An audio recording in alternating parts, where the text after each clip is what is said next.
अस्सलाम वालेकुम जी, मैं आपका भाई मुबीन अहमद और हमारा ये 2.5 मरला 2.5 मरला का सिंगल स्टोरी ब्रांड न्यू घर तैयार हुआ है।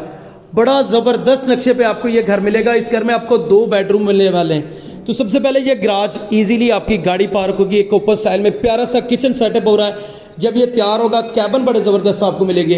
इस साइड पे निशिस तैयार की जा रही है जिनमें अभी पेंट वगैरह का काम जारी है। और ये इस घर का आपका पहला बेडरूम, खूबसूरत टाइल फ्लोरिंग, सीलिंग के डिज़ाइन, वेंटिलेशन, मोटर, गीजर वाली वेलिंग, हर चीज़ आपको मिलने वाली है। साथ में इस घर का आपका दूसरा मास्टर साइज का बेडरूम विद अटैच बाथ और वेंटिलेशन के साथ मिलेगा।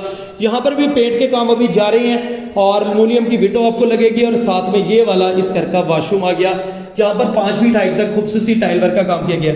सिर्फ और सिर्फ 32 लाख रुपए, 32 लाख रुपए में ये रजिस्ट्री इंतकाल वाला घर मिल जाएगा। New green city housing society, Gajumata, आलू वाला रोड, लाहौर इस घर की लोकेशन है।